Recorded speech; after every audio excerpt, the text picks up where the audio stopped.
దివంగత మహారాష్ట్ర ఉప ముఖ్యమంత్రి అజిత్ పవార్ మరణం వెనుక కుట్ర ఉందా?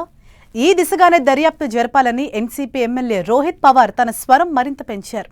వరుస ప్రెస్ మీట్లతో ఇక్కడి ప్రభుత్వంపై ఒత్తిడి పెంచుతున్నారాయన. ఈ క్రమంలోనే సివిల్ ఏవియేషన్ మినిస్టర్ని పక్కన పెట్టాలని కోరటంతో పాటు తన డిమాండ్లతో ప్రధానమంత్రి మోదీకి లేఖ కూడా రాశారు. ఇంతకీ ఎమ్మెల్యే రోహిత్ పవార్ లేవనెత్తుతున్న సందేహాలేంటి? Watch the story.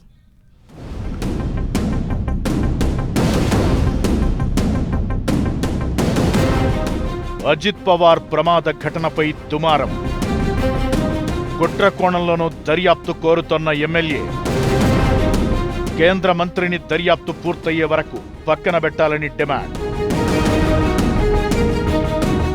గత నెలలో ప్రమాదానికి గురైన ఫ్లైట్ యాజమాన్యాన్ని శిక్షించాలంటూ NCP MLA Rohit Pawar demand చేస్తున్నారు. గత కొద్ది రోజులుగా ఆయన ఇదే అంశంపై వరుసగా ప్రెస్ మీట్లు నిర్వహిస్తూ కలకలం రేపుతున్నారు. ప్రమాదంలో దుర్మరణం పాలైన మహారాష్ట్ర డిప్యూటీ సీఎం అజిత్ పవార్ పై కుట్ర జరిగి ఉంటుందనే అనుమానాన్ని కూడా రోహిత్ పవార్ వ్యక్తం చేశారు.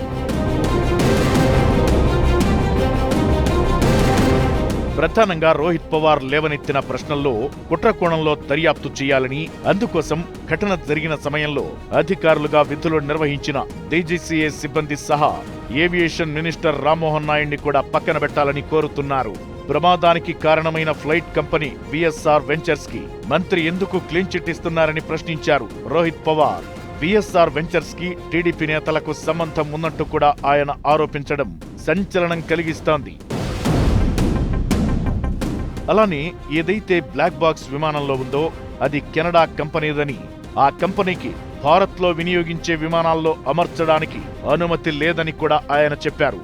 అయితే తమ డిమాండ్ అంతా కూడా అజిత్ పవార్ పై ఏదైనా కుట్ర చేశారా, లేక ఫ్లైట్ యాజమాన్యాన్ని కాపాడటానికి ఎవరైనా ప్రయత్నిస్తున్నారా అనే రెండు కోణాల్లో దర్యాప్తు కోసమే అని రోహిత్ పవార్ చెబుతున్నారు.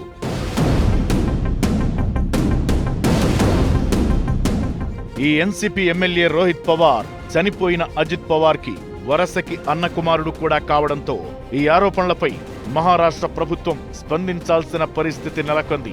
అలానే తన డిమాండ్లతో రోహిత్ పవార్ ప్రధానమంత్రి మోదీకి లేఖ కూడా రాయడంతో తరువాతి పరిణామాలు ఎలా ఉంటాయనే అంశం ఆసక్తి రేకెత్తిస్తోంది.